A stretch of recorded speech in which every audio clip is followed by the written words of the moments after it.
Ladies and gentlemen, I've always wanted to have a paper that is so short it can fit in 1 or 2 pages, because then when you print it, your paper is actually just one paper. And to get such a paper, what you need is a result, which is interesting, so it can be published somewhere.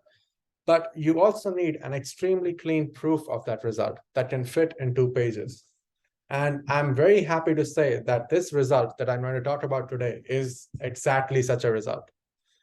We have a paper that is actually longer than 2 pages, but that's because we wanted to have like a complete paper with introductions and decent coverage.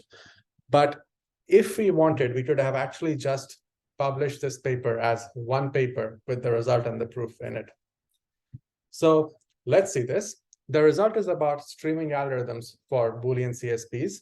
And I will start by defining constraint satisfaction problems, or CSPs. I will define these problems using this Sudoku puzzle that is very famous. The point is you have a 9 times 9 grid of cells, which each cell having a number between 1 and 9. Some of these numbers are there already. And in the blank cells, you have to insert a number between 1 and 9, such that each row, each column, and each 3 times 3 square is all unique numbers between 1 and 9. In other words, each row, each column, and each 3 times 3 square is a permutation or has distinct numbers between 1 and 9. And the reason this is a CSP is because you can look at all of these blanks as variables. Let's say you have n variables. You can have one constraint function f that captures the fact that it takes 9 arguments, and it captures the fact that all the 9 arguments are distinct. And you can define clauses using that function. So one clause is, for example, f applied to this set of 9 variables in this column. And you can also apply f to this row, you can apply f to this square. You have many clauses like this. And you can write this Sudoku puzzle as a set of clauses. And a solution to the Sudoku puzzle is just an assignment to these blanks or the variables that satisfy all of these clauses. Of course, some of these are fixed, so some of the clauses have fixed constants in them. This is a CSP, but it's actually slightly different from what we will use. In our paper, our CSPs will not take values over 9. It will just be Boolean, so the values are 0, 1. And moreover, we will not be interested in finding an assignment that satisfies all the clauses. Instead, we shall try to see what is the maximum number of clauses that can be satisfied by any given assignment. So 2 differences. One is Boolean. So of course, you have a variable and its complement. And second difference is, instead of finding an assignment that satisfies all the clauses, you want to find the maximum number of clauses that can be satisfied by any assignment. We want to do this using a streaming algorithm, which basically is an algorithm that gets as input a sequence of all the constraints. So you have these 3 bots constraints, you have 2 row constraints, you have these column constraints. These are presented to the algorithm in some arbitrary worst case order. And the algorithm gets to make p passes for a parameter p over this sequence of constraints. Now, we want our algorithm to have low memory because we don't want the algorithm to just remember the entire sequence. We want it to actually make all these passes and then computes its output. And we want to know what is the smallest amount of memory or the smallest space usage that a streaming algorithm with p passes can have. We will always think of p as, let's say, logarithmic in the number of variables. So it is not very big. And we want to know what is the smallest amount of memory that an algorithm with p passes can have, and find out exactly the number of clauses, the maximum number of clauses that can be satisfied by any assignment. This is the problem. And it's a natural problem, so there's a lot of work on it. And one thing that we know is that for all non-trivial functions f, non-trivial meaning, for example, it's not the function that is always 1, so it's always satisfied. Anything that is not trivial in that sense, you need memory, and you want to know the answer exactly, you need memory that is at least omega n over p. Again, p is log n, so this is basically omega n for the exact solution. We do not know whether or not this is tight, but we do know that if you relax this requirement to a 1 minus epsilon approximation, you still need almost linear space. You need n to the 1 minus epsilon space. if your function f is the match stud function. For other functions, we do not know. This is what we know. And there has been other work on CSPs that I have not covered in this table, but the reason is all of this other work, it focused on getting the right approximation factor. It restricted attention to single pass algorithms, and it wanted to know for each CSPF, what is the exact approximation factor above which it is hard and below which it is easy. We take a different direction. We instead want to work with multi-pass algorithms. We want to work with p-pass algorithms. And we want to know exactly, remember, this is not tight. We want to know exactly what is the amount of memory or space required for such an algorithm to solve CSP exactly and approximately. This is what our result is about. We want to show tight space bounds for multi-pass algorithms. And we show a result for each of those two lines. For, again, for all P and all non-trivial F, where non-trivial means something here, it also means something precise here. For exact solutions, if you have a p-pass algorithm, then you basically need n to the degree of f space, where degree of f is the degree of the function f when it is written as a multilinear polynomial over the reals. For example, if you have the function and of two variables, then the polynomial will be x1 times x2, and therefore the degree will be 2. You can do this for any function, and we show that for any p and for any non-trivial f, the space required to solve CSP for f exactly is n to the degree of f. This is for exact solutions. For approximate solutions, for 1 minus epsilon approximate solutions, we had a result for match-stud, and we show that that result actually extends to all non-trivial CSPs.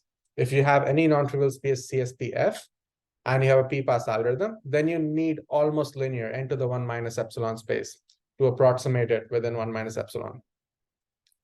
These are the two results. They complete the picture. And I will only talk about the proof of one of these results. Most of the ideas actually extend to the other one. So it is actually like, it is easy to just focus on this result, and the other one will be very similar.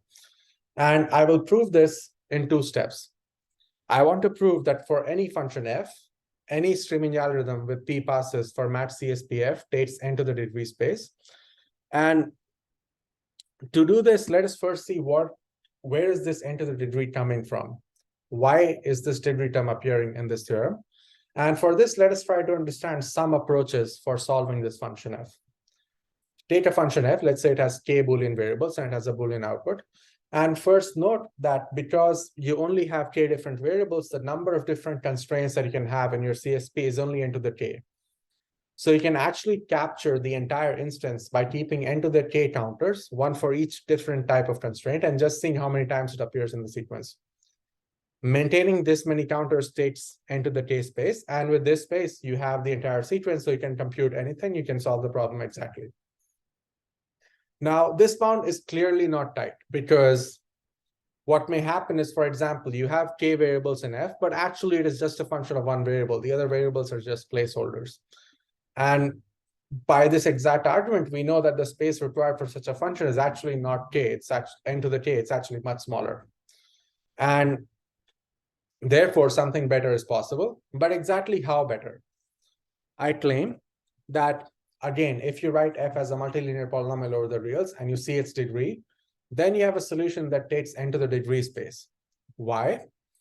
Every time you see a clause, let's say a clause is x1 and x2 and x5, you, instead of recording this clause, you record the corresponding polynomial. So here the polynomial will be x1 times, because of the negation, 1 minus x2 times x5. This polynomial will have degree of f, let's say 3 here. Therefore, it has at most n to the degree of f different monomials. And you can record this polynomial by using only n to the degree of f counters. This, again, has all the information that f has. This remembers the entire instance. And therefore, by using n to the degree of f counters, you can solve it exactly. And this is a better solution. It's not really much better, though. For many functions, for example, if f is and, then degree of f is k. So these two are actually the same solution. It's not that better. Can we do something that is much better than n to the degree or n to the k? And our result shows that actually no. This n to the degree of solution, which is n to the degree of f solution, which is so easy, is actually tight. You cannot do anything better, even with p passes. And the argument for this is two steps. First, you show that if first you assume that you cannot do anything better for the function f equals and you show that this implies you cannot do anything better for any function. And the second part is that you actually show your assumption, you show the lower bound for the and function. And we will take those things separately. So for the first one, I want to show that any function f reduces to the and of arity degree of f. And for this, I have to show that if you have an algorithm for max CSPF for any function f, then that algorithm will also solve max and f, where the arity of and is equal to the degree of f. To show this, it is sufficient to show that you can write the and of, let's say, two variables. This will be a proof by example, so I will work with only and of arity 2, and of two variables as a set of clauses for any function or even any polynomial that has degree 2. How do we do that? Suppose you want to write the and of two variables. You want to write x1, x2, and you are given this weird polynomial that is not x1, x2. I claim that you can still write and of x1, x2, which is x1 times x2, using just this polynomial. The way you do this is you write this polynomial twice. So you get 2 times p of x1 and x2. This is 12x1, x2 minus 4x1. And you also write a corresponding constraint with x2 set to the fixed value of 1. The value of this polynomial is actually just 6x1 minus 2x1, which is 4x1. And therefore, the sum is 12x1, x2 minus 4x1 plus 4x1, which is equal to 12x1, x2. And what you are able to do, whatever you were able to get here, is you were able to write this and function as just the p, using just the 3 p clauses, p of x1, x2 twice, and p of x1, 1, 1. This means that if you have an algorithm for p, then you also have an algorithm for and therefore it can reduce to and. For general functions p or polynomials p, we have the same high-level idea. We have one high degree term that we want to keep, and we want to eliminate all the low degree terms. Here we are lucky because we are just have to add px1, 1, but in general you may have to subtract it. You may have more constant weights here. But all of that can be done because if you want to subtract something, you just write x1 bar, and that makes the sign different. And again, you will be able to subtract it while actually having a plus here. So you can write a sequence of p's such that eventually you get and. And this is why you can reduce any function f to and of degree of f variables. And this is the first step in the proof. The second step in the proof is to actually show a lower bound for and. We want to show that if you have an and function of k variables, then you need n to the k space for it. And in fact, we will show it for the or function. It's the same proof will work for and, but it will be easier to work with or here. And the way we will show this is by showing that disjointness can be reduced to this or problem. We know that disjointness requires high communication, so it's also hard in streaming. And once we have this reduction, we also get that the or function is hard in streaming. What we need to show is we need to take a disjointness instance, which is defined by universe U. Alice has a set that is contained in U. Bob has a set T that is contained in U. And they want to know whether or not these sets S and T are disjoint or are they intersecting. We know by standard lower bounds for disjointness that the communication required or the memory required for a streaming algorithm to solve disjointness is actually just the size of U. Even if you're promised that either S and T are disjoint or they intersect in exactly one set. This is the lower bound that we shall use. And for the reduction, I will show that if you have an algorithm that solves a CSP for or on n variables, then you can use it to solve disjointness on k size subsets of n. The size of this universe is n to the k, so you get your n to the k lower bound. And the reduction is the following simple set of steps.